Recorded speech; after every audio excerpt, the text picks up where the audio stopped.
جیسے ہی حلیمہ کے آگے بیٹھے تو اونٹ بیٹھ گیا، کبشہ اترے، اونٹ کو کھڑا کیا، پھر چل لیا۔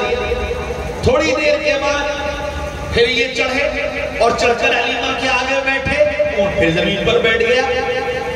پھر یہ اونٹ سے اترے اور اونٹ کو چلایا تو اونٹ چل لیا۔ بڑے پریشان ہوئے تو میں بیٹھتا ہوں تو اونٹ بیٹھ جاتا ہے اور میں اتر جاتا ہوں تو اونٹ چلنے لگتا ہے، اتنا لمبا سفر میں پیدل کیسے کروں گا؟ حلیمہ کہنے لگی کہ میری بات مانو، مجھے آگے بٹھاؤ اور تم میرے پیچھے بیٹھو تو شاید یہ اونٹ چلے۔ حلیمہ کو آگے بٹھایا، اب وہ کبشہ پیچھے بیٹھے، اب اونٹ نے رفتار پکڑی اور سارے ساتھیوں کو پیچھے چھوڑ کر وہ اونٹ آگے نکل گیا، اور اس ماں کے گود کے بچے نے قیامت تک آنے والے انسانوں کو پیغام دے دیا، یہ بچہ دنیا میں امام بن کر آیا ہے، مقتدی بن کر نہیں آیا، دنیا کو اس کے پیچھے چلنا ہے، یہ کسی کے پیچھے نہیں چلے۔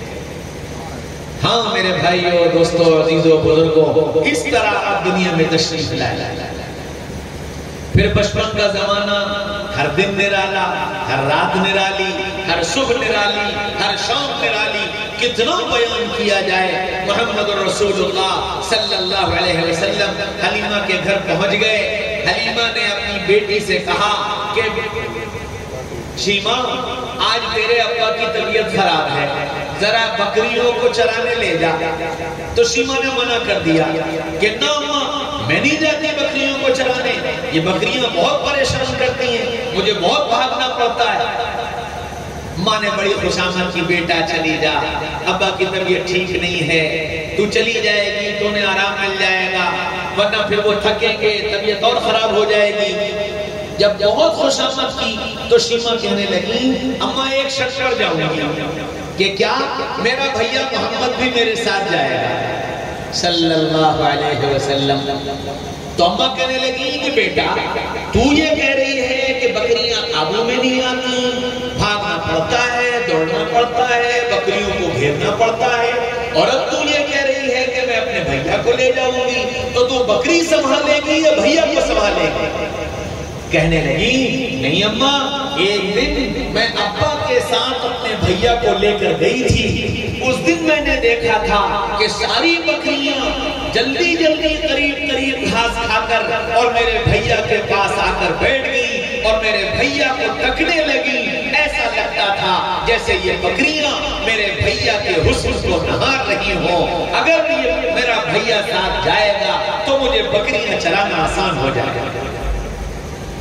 جانور بھی جانتے تھے کہ آنے والے وقت کے پیغمبر ہیں اور آنے والے وقت کے نبی۔ ابھی آپ نبی نہیں بنے، بچپن کا زمانہ ہے، 5-6 سال کی عمر۔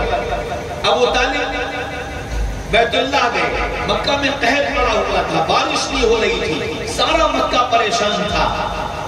لوگ آئے ابو طالب کے پاس، ابو طالب کیا کریں، بارش نہیں ہوتی، تو سب نے یہ کہا، ابو طالب نے یہ کہا کہ ایسا کرو، کل صبح سارے سردار بیت اللہ چلو اور اپنے اپنے معبودوں کو مناؤ، دعائیں کرو، شاید بارش ہو جائے۔ تو سارے سردار اپنے بچوں کو لے کر بیت اللہ پہنچ گئے۔ ابو طالب بھی اپنے بھتیجے محمد صلی اللہ علیہ وسلم کو لے کر بیت اللہ پہنچ گئے۔ ابو طالب کے لیے بیت اللہ میں قالین لگایا جاتا تھا، مسند لگائی جاتی تھی، اور ابو طالب اس مسند پر بیٹھتے تھے۔ اللہ کے رسول، بچہ تو بچہ، اپنے چچا کے ساتھ گئے، اس قالین پر مسند سے لگا کر بیٹھ گئے۔ سرداروں کو بڑا عجیب لگا، ابو طالب تیرے بیٹے کے اندر تو ابھی سے سرداری کے اثرات ہیں۔ تو ابو طالب کہنے لگے کہ ہاں، یہ بات تو ہے کہ میرا بیٹا ابھی سے سرداری کے اثرات رکھتا ہے۔ پھر ابو طالب نے سارے سرداروں سے کہا کہ جاؤ اور جا کر اپنے اپنے معبودوں کو مناؤ۔ تو یہ سب چلے گئے، کوئی لات کے سامنے، کوئی منات کے سامنے، کوئی عزا کے سامنے، کوئی حبل کے سامنے، اپنی ناک رگڑنے لگا اور دعائیں کرنے لگے، بارش بارش بارش بارش۔ تھک ہار گئے، لوٹ کر آئے، کہنے لگے ابو طالب ہم تو دعا مانگ مانگ تھک گئے، بارش نہیں ہوتی، کیا کریں؟ آپ نے کہا ایک بار اور، پھر دوبارہ گئے، پھر کر ہار کر لوٹ کر آئے اور پھر یوں کہا کہ ابو طالب کیا کریں، بارش نہیں ہوتی. تو اللہ کے نبی سن رہے تھے. فرمایا چچا جان میں دعا کروں.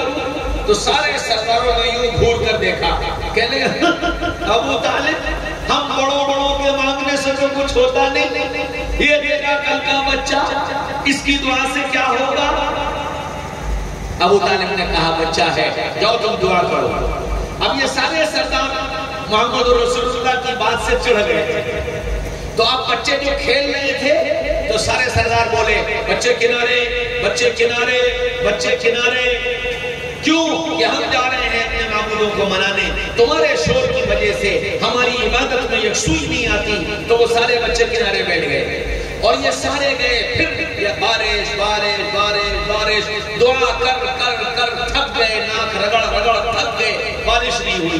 پھر آئے کہنے لگے ابو طالب کیا کریں، صبح سے یہ وقت آ گیا، مانگ تھک گئے، بارش نہیں ہوتی. تو اللہ کے رسول نے پھر کہا چچا جان میں دعا مانگوں. اب سارے سردار بولے تو کچھ نہیں، لیکن گھور کر دیکھا. تو چچا جان نے کہا کہ کیا خیال ہے تمہارا، تم اگر تھک چکے ہو تو ایک بار میرے بھتیجے کی دعا بھی دیکھ لو.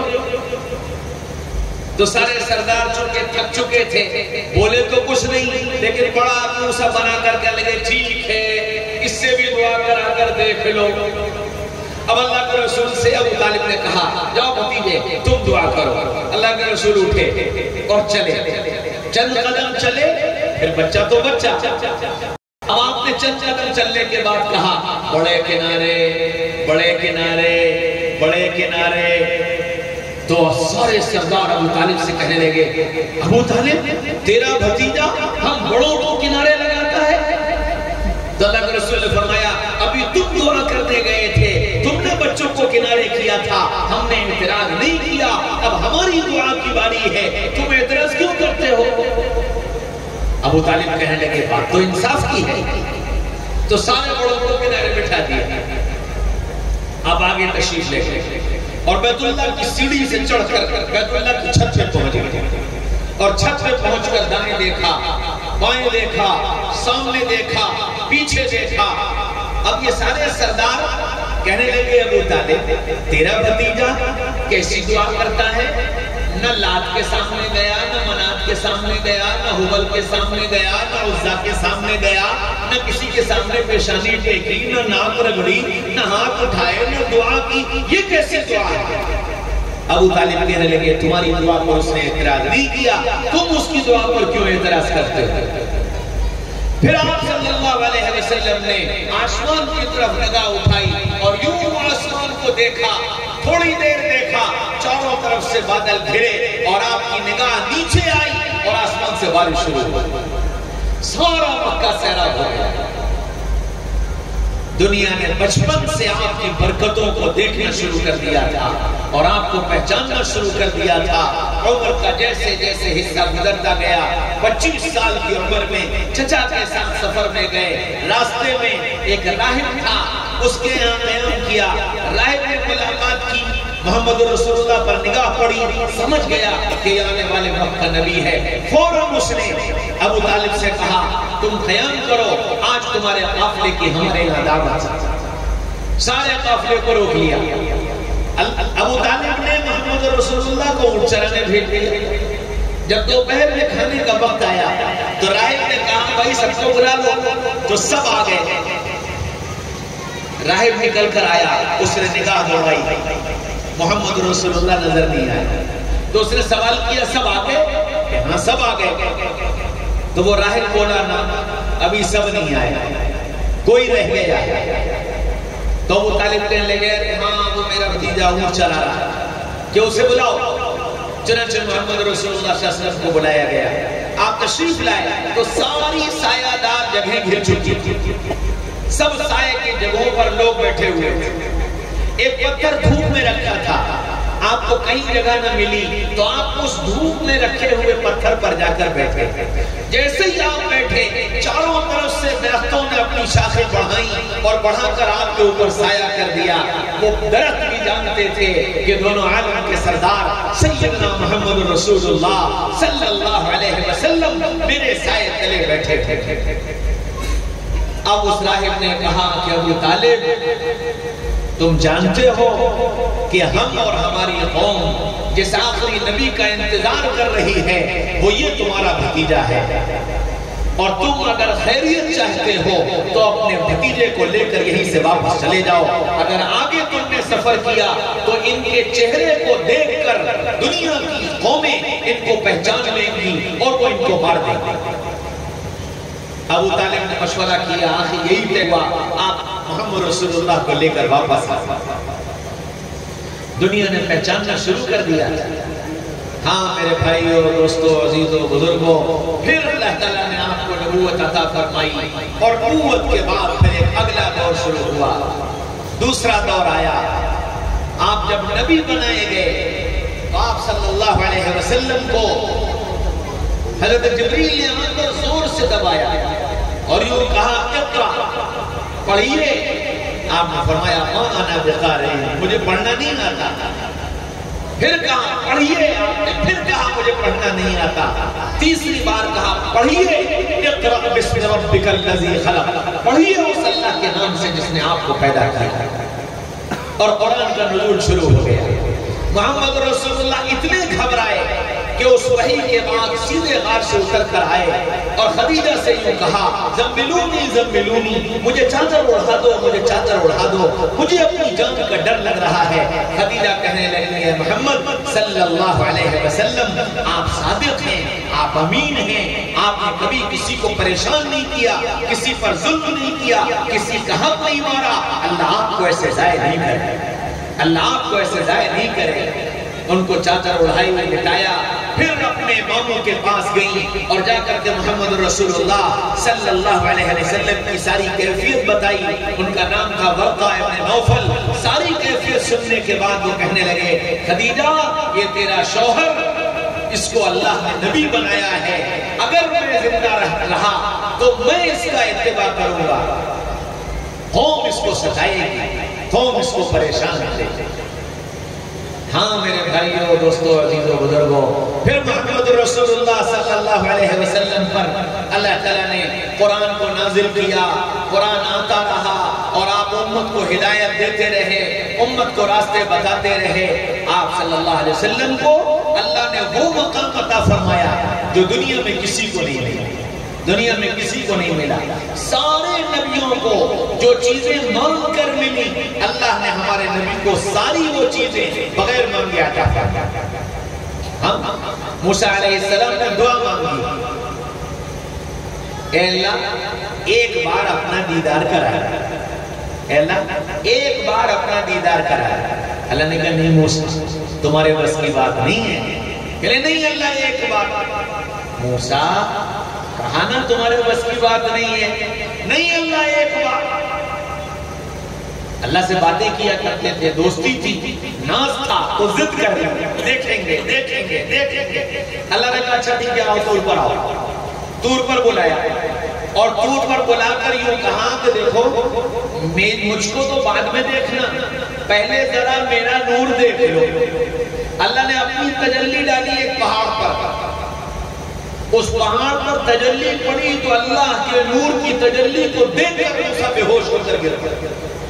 فرمایا موسیٰ میں نے نہیں کہا تھا تمہارے بس کی بات نہیں.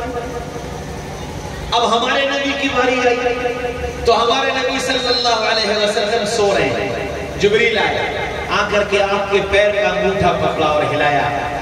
فرمایا یا رسول اللہ اللہ آپ کا دیدار کرنا چاہتا ہے. سبحان اللہ سبحان اللہ، اللہ آپ کا دیدار کرنا چاہتا ہے.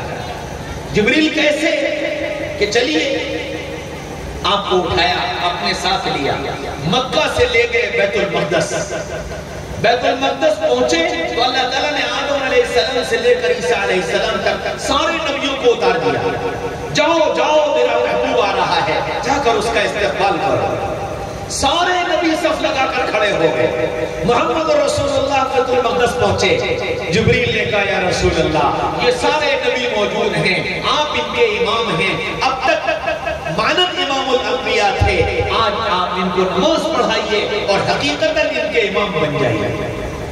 آپ آگے پڑھیں. آپ نے 2 رکعت نماز پڑھائی, سارے نبیوں نے آپ کے پیچھے نماز پڑھی اور نماز ختم ہوئی. اللہ نے سارے نبیوں کو حکم دیا جلدی اوپر آؤ, میرا محبوب آ رہا ہے, اس کا تمہیں استقبال کرنا ہے. چنانچہ ہر آسمان پر استقبالیہ جماعت بنائی گئی. ایک آسمان پر موسیٰ کی ڈیوٹی, ایک آسمان پر ادریس کی ڈیوٹی, ایک آسمان پر ابراہیم کی ڈیوٹی, ایک آسمان پر شعیب کی ڈیوٹی. سارے آسمانوں پر ڈیوٹی لگی اور ہر آسمان پر نبی آپ کا استقبال کرتے, مبارکباد دیتے اور یوں استقبال ہوتے ہوتے ہوتے ہوتے 7ویں آسمان پر پہنچے. جب 7ویں آسمان پر پہنچے تو استقبالیہ جماعت نظر نہیں آئی. تو اللہ کے رسول نے کہا جبریل یہاں کی استقبالیہ جماعت کہاں ہے؟ فرمایا یا رسول اللہ یہاں کی استقبالیہ جماعت میں آپ کے دادا ابراہیم ہیں, آپ کے دادا ابراہیم ہیں. اب مسئلہ یہ ہے کہ رتبہ آپ کا بڑا ہے, رشتہ ان کا بڑا ہے. رتبہ آپ کا بڑا ہے, رشتہ ان کا بڑا ہے, اور آپ دنیا کے اندر رشتوں کو قائم کرنا سکھانے کے لیے آئے, رشتوں کا ادب سکھانے کے لیے آئے.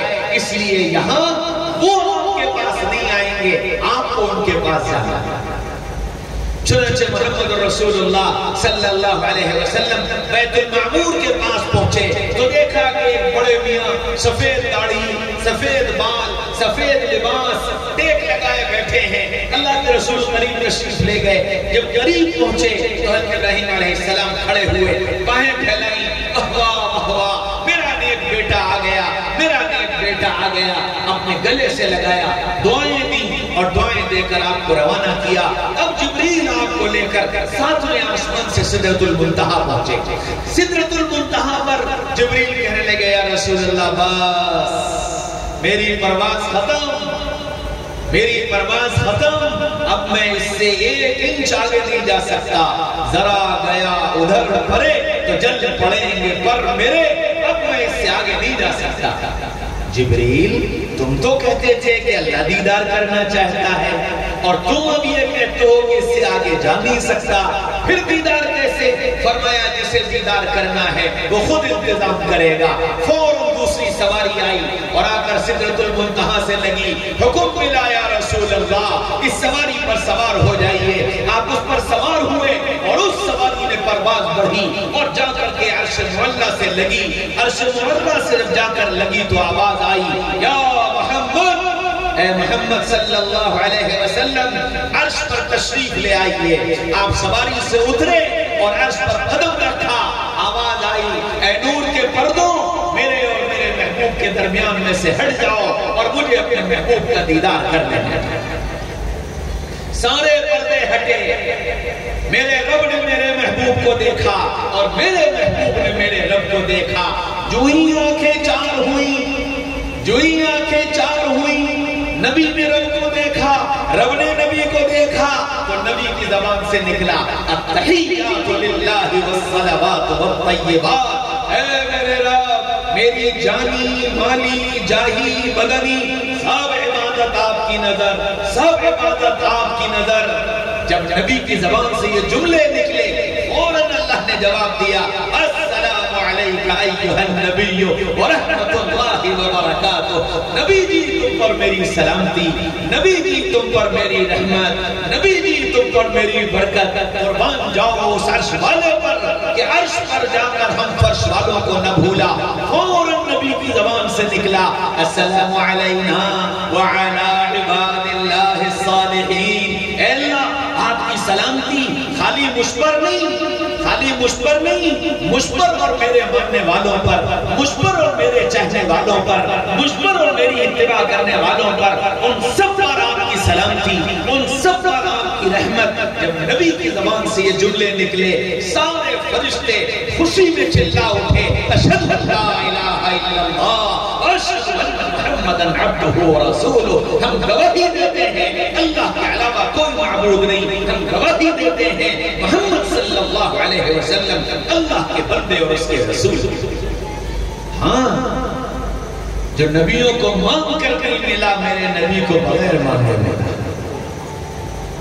یوں اللہ نے دیدار کیا اور یوں میرے رب نے اپنے اللہ کا دیدار کیا.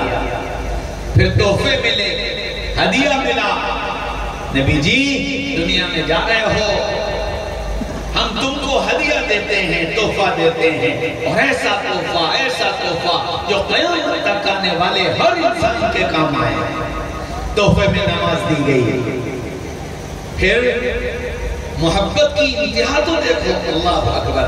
نبی جی یہ میری تمہاری جو ملاقات ہے یہ ایک دن کی نہیں ہے, یہ ایک یادگار ہے, یہ ایک یادگار ہے. اور ایسی یادگار جس یادگار کو روز یاد کیا جائے, جس یادگار کو روز یاد کیا جائے, اس کی ترکیب کیا ہے؟ نبی جی جو میں نے تمہیں نماز دی ہے, یہ میری تیری جو گفتگو ہے, یہ اب اس نماز کا حصہ بنائے دیتا ہوں, اس نماز کا حصہ بنائے دیتا ہوں. فرض پڑھے, سنت پڑھے, نفل پڑھے, واجب پڑھے, قضا پڑھے, ادا پڑھے, جماعت سے پڑھے, اکیلا پڑھے, گھر میں پڑھے, مسجد میں پڑھے, سفر میں پڑھے, حضر میں پڑھے, بیٹھ کے پڑھے, کھڑے ہو کے پڑھے, لیٹ کے پڑھے, اشارے سے پڑھے, جیسے بھی پڑھے, اس گفتگو کے بغیر پوری نہیں ہوگی.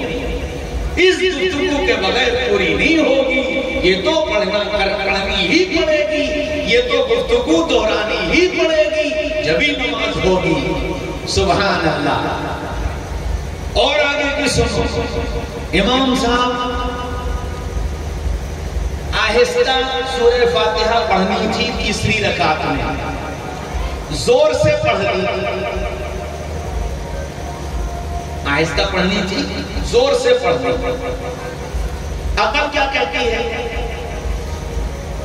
عقل یہ کہتی ہے کہ بھئی یا تو اس رکعت کو دہرا لو, یا اتنی دیر جتنی دیر میں سورہ فاتحہ پڑھی جائے اتنی دیر خاموش رہو, یا پھر سے خاموشی کے ساتھ سورہ فاتحہ پڑھ لو. یہ تو کہتی ہے. لیکن اللہ نے اس کا حل کیا بتایا؟ حل کیا بتایا؟ حل یہ بتایا کہ دیکھو اگر ایسا ہو جائے تو کیا کرنا؟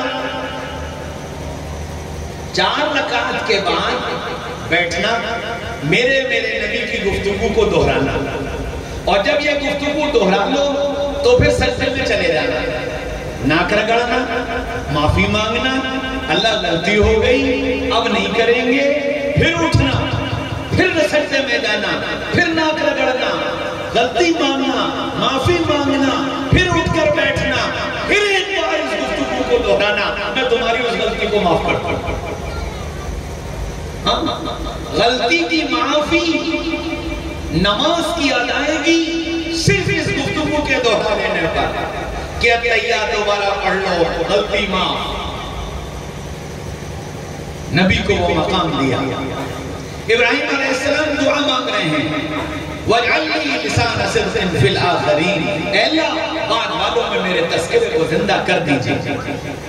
ہمارے نبی کی باری آئی, فرمایا وَرَفَعْنَا لَكَ ذِكْرَكَ وَرَفَعْنَا لَكَ ذِكْرَكَ. نبی جی میں نے آپ کے تذکرے کو بلند کر دیا, میں نے آپ کے تذکرے کو بلند کر دیا.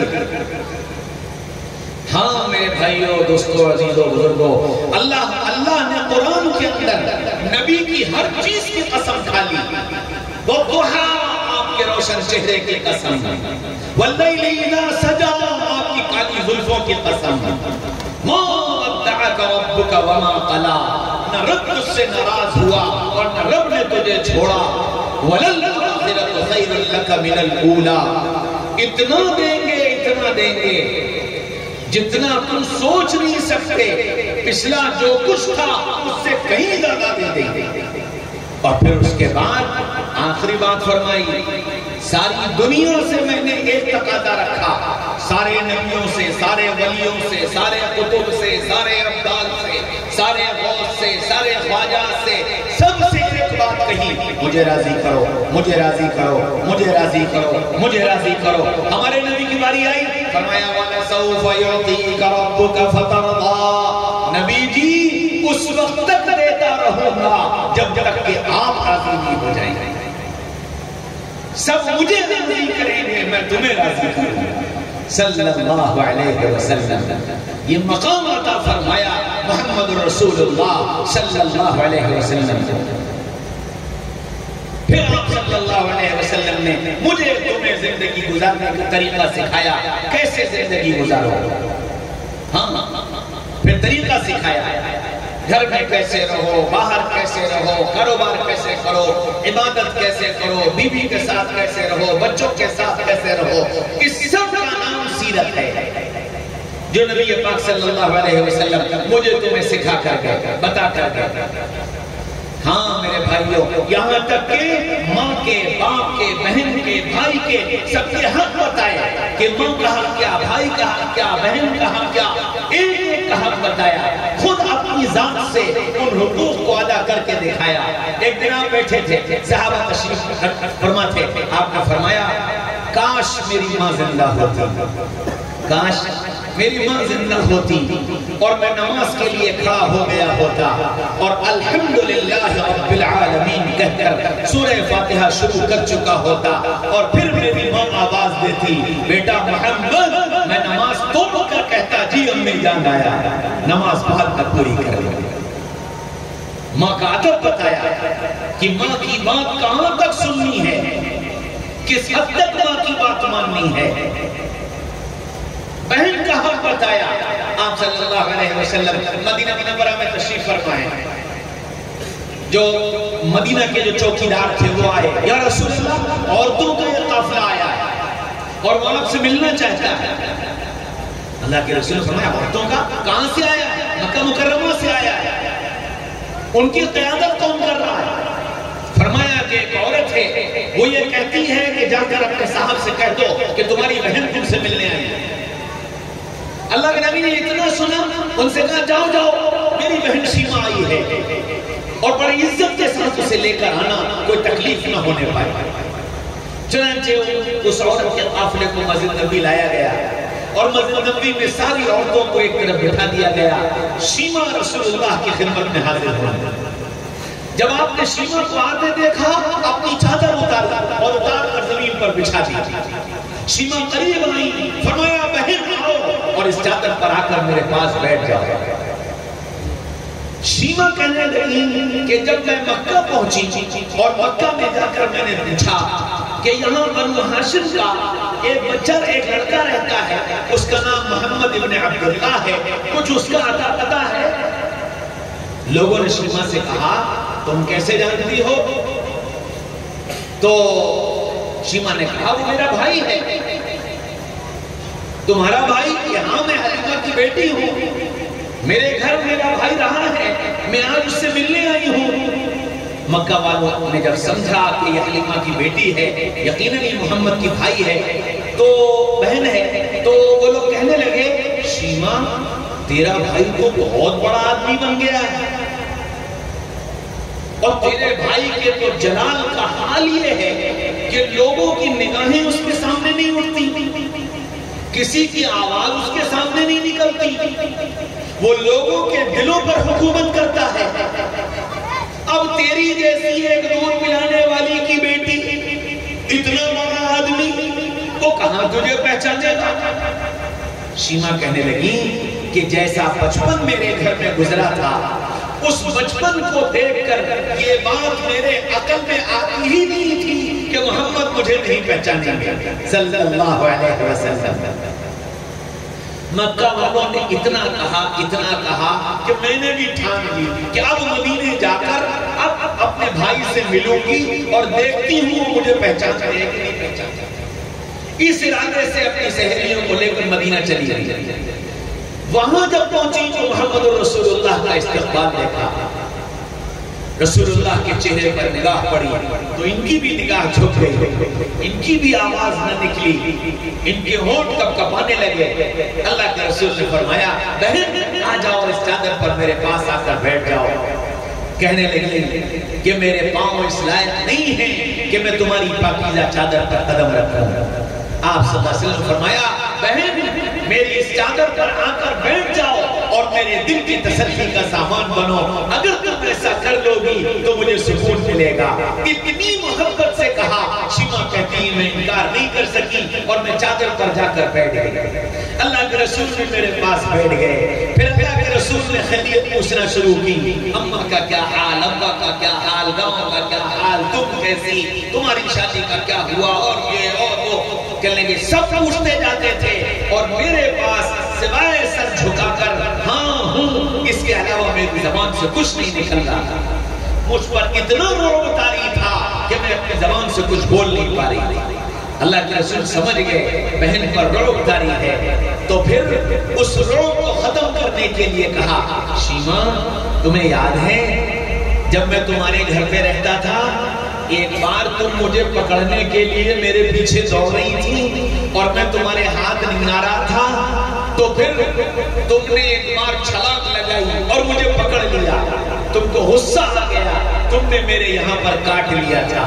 آپ نے اپنا بازو دکھایا, دیکھو اتنی زور سے کاٹا تھا کہ آج بھی تمہارے دانتوں کے نشان بنے ہوئے ہیں. بہن جب تمہاری یاد آتی ہے ان نشانوں کو دیکھ کر تسلی کر لیا کرتا ہوں اور ان کو چوم کر اپنے دل کی بے چینی کو دور کر لیا کرتا ہوں. شیما کے چہرے پر مسکراہٹ آ گئی. اللہ کے رسول صلی اللہ علیہ وسلم نے پوچھا, شیما تمہارا کیا پروگرام ہے؟ اگر تم رکنا چاہو تو میرے لیے اس سے بڑی کوئی سعادت نہیں کہ ایک بھائی کو اپنی بہن کی خدمت کا موقع مل جائے, لیکن اگر تم جانا چاہو تو میں تم پر زبردستی بھی نہیں کروں گا. شیما کہنے لگی کہ بھیا تیرے جیسا بھائی اس دھرتی پر کسی بہن کو نہ ملا ہے نہ ملے گا. اللہ نے مجھے جیسا بھائی دیا, لیکن بھیا بات یہ ہے کہ مکہ والوں نے, میرے گاؤں والوں نے مجھ سے یہ کہا تھا کہ تمہارا بھائی تمہیں اب پہچانے گا بھی نہیں, وہ بہت بڑا آدمی بن گیا ہے.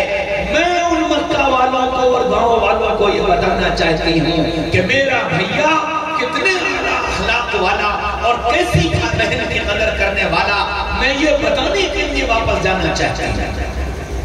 اللہ کے رسول نے فرمایا بہت اچھا. حضرت بلال رضی اللہ عنہ کو حکم دیا کہ جاؤ میرے سارے گھرانوں میں اعلان کر دو رسول اللہ کی بہن آئی ہے, واپس جا رہی ہے, جس کے پاس جو ہو وہ ہدیے کے لیے بھیجے. سارے گھروں سے جو جیسا تھا سامان آنا شروع ہوا, جمع کیا گیا, ایک پوٹلی بن گئی. آپ نے وہ پوٹلی باندھی اور پھر حضرت بلال سے کہا میرے اونٹوں میں سے جو سب سے اچھا اونٹ ہے وہ لے کر کے آؤ. وہ اونٹنی لائی گئی. آپ نے اس اونٹنی کا کجاوا یوں کہا کہ آج اس کا کجاوا میں خود اپنے ہاتھ سے بناؤں گا. صحابہ کہنے لگے یا رسول اللہ میرے ماں باپ آپ پر قربان, ہم اس خدمت کے لیے حاضر ہیں. فرمایا نہیں, اللہ نے آج مجھے اپنی بہن کی خدمت کا موقع دیا ہے, مجھے خدمت کر لینے دو. نہ جانے زندگی میں پھر مجھے موقع ملا یا نہ ملا, میں آج اپنے ہاتھ سے اپنی بہن کے لیے کجاوا کسوں. چنانچہ رسول اللہ صلی اللہ علیہ وسلم نے اپنے ہاتھ سے اونٹنی پر کجاوا کسا اور پھر بہن سے یہ کہا کہ بہن میں اپنے ہاتھ سے تمہیں اس پر سوار کروں گا. شیما کہنے لگی کہ محمد صلی اللہ علیہ وسلم مجھ سے تو آپ کی چادر پر قدم نہیں رکھے جا رہے تھے, میں آپ کے جسم پر قدم کیسے رکھ سکتی ہوں.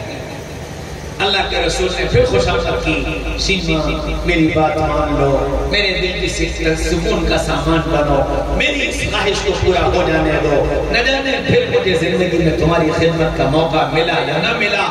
رسول اللہ صلی اللہ علیہ وسلم نے اونٹنی پر اس پوٹلی کو رکھا اور پھر اپنا ایک گھٹنا زمین پر ٹیکا اور ایک پیر کھڑا کیا اور دونوں ہاتھ اس طرح کر کے بیٹھ گئے. فرمایا آؤ شیما میں تمہیں اس پر سوار کر دوں. کہنے لگی کہ یا رسول اللہ جب مدینہ آئی تھی تو محمد کہتی ہوئی آئی تھی, تب آپ کی چادر پر مجھ سے قدم نہ رکھا گیا, اور اب جب یا رسول اللہ کہہ رہی ہوں تو پھر آپ کے جسم اثر پر میں قدم کیسے رکھ سکتا ہوں.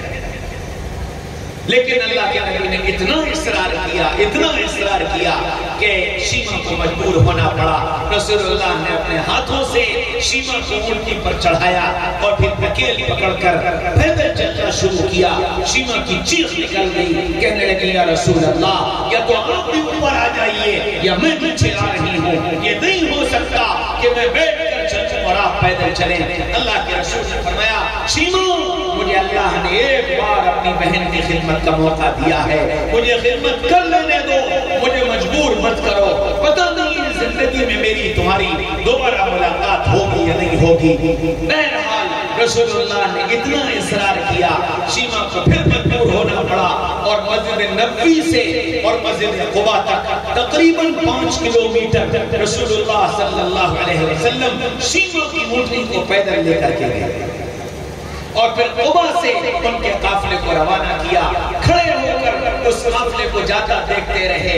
جب اونٹ گم ہو گئے اور نظر آنا بند ہو گئے تب آپ نے آسمان کی طرف نگاہ اٹھائی اور اللہ کا شکر ادا کیا کہ اللہ تیرا شکر ہے کہ تو نے بھائی کو بہانہ بنا کر ایک بہن کو جہنم کی آگ سے بچا دیا. حضرت شیما مدینہ سے مکہ پہنچا. مکہ والے سب انتظار میں تھے, شیما کیا ہوا, شیما کیا ہوا, شیما کیا ہوا. تو شیما کہنے لگی اس زمین کے اوپر اور اس آسمان کے نیچے اس دھرتی پر آج تک کسی بہن کو ایسا بھائی نہیں ملا جیسا بھائی اللہ نے مجھے عطا فرمایا. اور اتنی تعریفیں بیان کی, اتنی تعریفیں بیان کی کہ کتابوں میں لکھا ہے کہ شیما کے اونٹنی سے اترنے سے پہلے 70 گھرانے ایمان میں داخل ہوئے. ہاں میرے بھائیوں, دوستوں, عزیزوں, بزرگوں, سب کے حق بتا کر گئے, سب کچھ سکھا کر گئے. ہم اس نبی کے امتی ہیں, ہم اس نبی کے امتی ہیں. پھر اس نبی نے مجھ سے تم سے پیار کیا, مجھ سے تم سے محبت کی اور اتنی محبت کی, اتنی محبت کی کہ ہر موقع پر, ہر لمحہ مجھے تمہیں یاد آیا, مجھے تمہیں یاد آیا. جب دنیا سے جانے لگے تو یوں کہا کہ اللہ نے سارے نبیوں کو ایک دعا دی تھی اور جس دعا کے لیے وعدہ کیا تھا کہ جو مانگو گے دے دوں گا, سارے نبیوں نے وہ دعا مانگ لی. مجھے بھی وہ دعا ملی ہے, میں نے آج تک وہ دعا نہیں مانگی اور اس دعا کو اپنے ساتھ لے کر جا رہا ہوں. کل قیامت کے میدان میں اپنی امت کے لیے وہ دعا مانگوں گا. ہاں میرے بھائیوں, دوستوں, عزیزوں, بزرگوں, وہ محبت کرنے والا نبی, اتنی محبت کہ امت کے جہنم کے عذاب سے بچانے کی فکر آخر وقت تک آپ کو تھی. جب دنیا سے جانے کا وقت آیا, جبریل آئے, اسرائیل آئے. جبریل نے کہا یا رسول اللہ اسرائیل حاضر ہیں, اجازت ہو تو اندر آ جائے. فرمایا اجازت ہے. اسرائیل اندر تشریف لے گئے. یا رسول اللہ آپ دنیا کے پہلے اور آخری شخص ہیں جس کے لیے مجھے یہ حکم ملا, اجازت دے تو اندر جانا اور اجازت نہ دے تو باہر سے واپس آ جانا. یا رسول اللہ میں اپنا کام شروع کروں. فرمایا ٹھہرو, جبریل واپس جاؤ. یا رسول اللہ آپ جانا نہیں چاہتے؟ نہیں, واپس جاؤ. پہلے اللہ سے یہ پوچھ کر آؤ میرے بعد میری امت کا کیا ہوگا, میرے بعد میری امت کا کیا ہوگا. جبریل واپس چلے. یا اللہ نے جبریل کو دیکھا, کیا ہوا جبریل, کیا میرے آقا نے آنے سے منع کر دیا؟ فرمایا نہیں, یہ پوچھا ہے میرے بعد میری امت کا کیا ہوگا. فرمایا جاؤ میرے آقا سے کہہ دو تمہارے بعد تمہاری امت کو تنہا نہیں چھوڑوں گا, تمہارے بعد تمہاری امت کو تنہا نہیں چھوڑوں گا. بتانے والے, سمجھانے والے, ان کی خوشامد کرنے والے مسلسل بھیجتا رہوں گا جو ان کو تمہارا بھی تعارف کرائیں گے, میرا بھی تعارف کرائیں گے, جو تم کو جو اس انسانیت کو دین کی بات بھی بتائیں گے, قرآن بھی بتائیں گے, سنت بھی بتائیں گے, شریعت بھی بتائیں گے. قیامت تک ایسے لوگ بھیجتا رہوں گا. جبریل نے آ کر اطلاع دی, یا رسول اللہ اللہ نے کہا ہے آپ کے بعد آپ کی امت کو تنہا نہیں چھوڑوں گا. فرمایا بس اب کام ہو گیا, اب کام ہو گیا. اللہم الرفیق الاعلیٰ, اے اللہ مجھے اپنے پاس بلا لے. اسرائیل تم اپنا کام شروع کرو. جبریل کہنے لگے یا رسول اللہ آپ نے جانے کا فیصلہ کر لیا؟ فرمایا ہاں. یا رسول اللہ اگر آپ نے جانے کا فیصلہ کر لیا تو پھر سنیے, میرا بھی آج اس دنیا میں آخری دن ہے, میرا بھی آج اس دنیا میں آخری دن ہے. اب کبھی دھرتی پر کوئی اللہ کا پیغام لے کر میں نہیں آؤں گا. وہی کا سلسلہ بند, وحی کا سلسلہ ختم، آخری نبی، نبوت ختم، وحی ختم، نبوت کا سلسلہ ختم۔ جبریل کی آنکھوں میں آنسو آ گئے، اسرائیل نے اپنا کام شروع کیا تو آپ نے فرمایا ٹھہرو، ایک بات بتاؤ، جب تم کسی کی جان نکالتے ہو تو کتنی تکلیف ہوتی ہے؟ اسرائیل کہنے لگے یا رسول اللہ، آپ نے کانٹے دار جھاڑیاں دیکھی ہیں؟ یہاں دیکھی ہیں۔ ریشم کا کپڑا دیکھا ہے؟ یہاں دیکھا ہے۔ ریشم کے کپڑے کو کانٹے دار جھاڑی پر ڈال دیا جائے اور مہینوں وہ کپڑا اس پر پڑا رہے، پھر اس کی ایک کونے کو پکڑ کر کھینچا جائے، اسرائیل اس کپڑے کا تو تار تار جدا ہو جائے گا۔ فرمایا جی یا رسول اللہ، جب میں کسی کی جان نکالتا ہوں تو اس کے جسم کا تار تار جدا ہو جاتا ہے۔ ہے قربان جاؤ محمد رسول اللہ پر۔ کہنے لگے اسرائیل، کیا تم ایسا نہیں کر سکتے؟ کیا تم ایسا نہیں کر سکتے کہ میری ساری امت کو جان نکالنے کی جتنی تکلیف دینی ہے وہ ساری تکلیف تم مجھے دے دو اور میری امت کی جان آسانی سے نکالا؟ کہاں سے لاؤ گے ایسا پیار کرنے والا نبی؟ کہاں سے لاؤ گے ایسی محبت کرنے والا نبی؟ اسرائیل نے اپنا کام شروع کیا۔ آپ نے حضرت عائشہ کو آواز دی، عائشہ پردہ ہٹا دو اور مجھے آخری بار اپنی امت کو دیکھ لینے دو۔ عائشہ نے پردہ ہٹایا، صحابہ پر نگاہ پڑی، فرمایا اے میرے صحابہ، میں جا رہا ہوں، میں جا رہا ہوں، میں جا رہا ہوں، میرے بعد تمہارے بھائی آئیں گے، ان کو میرا سلام کہہ دینا اور کہہ دینا جاتے جاتے تمہارا نبی تم سے دو باتیں کہہ کر گیا ہے، الصلاۃ الصلاۃ وما ملکت ایمانکم۔ میری امت نماز، میری امت نماز، میری امت نماز، میری امت نوکروں کے ساتھ اچھا سلوک، نوکروں کے ساتھ اچھا سلوک، نوکروں کے ساتھ اچھا سلوک۔ یہ کہتے کہتے آقا دنیا سے چلے گئے۔ ہائے اس امت نے اپنے نبی کی آخری بات کی بھی لاج نہ رکھی۔ میرے بھائیوں، میرے بھائیوں، میرے بھائیوں، یہ آپ اتنا بڑا مجمع بیٹھا ہے، آج کم از کم درجے کی بات یہ ہے، یہاں سے یہ نیت کر کے چلے جاؤ کہ کچھ بھی ہو جائے زندگی میں نماز نہیں چھوڑیں۔ آقا کی آخری تمنا تھی میری امت سے کہنا نماز کی حفاظت کریں، ان کے مردوں سے، ان کی عورتوں سے، ان کے بوڑھوں سے، ان کے جوانوں سے کہنا تمہارا نبی جاتے جاتے تم سے دو باتیں کہہ کر گیا، نماز کی حفاظت، نوکروں کے ساتھ اچھا سلوک۔ میں آج آپ سے بھی صرف یہی دو باتیں کہتا ہوں، نماز کی حفاظت، نوکروں کے ساتھ اچھا سلوک۔ یہ جتنا مجمع بیٹھا ہے مجھ سے نہیں، اللہ سے وعدہ کرے کہ انشاءاللہ آج سے زندگی میں نماز نہیں چھوڑیں گے۔ کرو گے؟ کرو گے؟ ہاتھ اٹھا کر اللہ سے وعدہ کرو کہ انشاءاللہ اب زندگی میں نماز نہیں چھوڑیں گے۔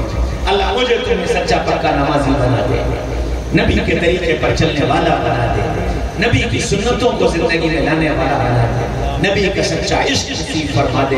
میں نے تو تم کو سیرت کی تھوڑی سی جھلکیاں سنائی ہیں، جھلکیاں سنائی ہیں، ورنہ میرے نبی کی زندگی کا ایک ایک پل اور ایک ایک لمحہ ایسا قیمتی ہے کہ اگر بیان کیا جائے تو یہ رات کیا مہینہ چھوٹا ہو جائے۔ لیکن اس سیرت کے سنانے کا مقصد یہ ہے کہ میں اور تم نبی پاک صلی اللہ علیہ وسلم سے سچی پکی محبت کرنے والے بن جائیں، اور یہاں سے آپ یہ عزم، یہ نیت، یہ ارادہ لے کر اٹھو کہ اپنے ہر کام کو اپنے نبی کے طریقے پر کریں، اپنے ہر کام کو اپنے نبی کے طریقے پر کریں۔ کرو گے؟ سب کرو گے؟ اللہ مجھے تمہیں کہنے سننے سے زیادہ عمل کرنے والا بنا دے، اور اللہ مجھے تمہیں کل قیامت کے میدان میں نبی کے ہاتھ سے جام کوثر عطا فرما دے، اور نبی کی شفاعت نصیب فرما دے، اور نبی کے ہاتھوں جنت میں داخلہ مقدر فرما دے۔ یہ دعا بھی مانگا کرو، اور اس کے لیے اپنی زندگی کو ایسا بنانے کی کوشش کرو کہ کل جب نبی کا سامنا ہو تو نبی یہ کہہ دے یہ میرا ہے میں اس کا ہوں، یہ میرا ہے میں اس کا ہوں، یہ میرا ہے میں اس کا ہوں۔ نبی یہ کہہ دے میرا باپ ہو جائے۔ کریں گے انشاءاللہ؟ اللہ تعالیٰ میرے اور آپ کے جمع ہونے کو قبول فرمائے۔ وآخر دعوانا ان الحمدللہ رب العالمین۔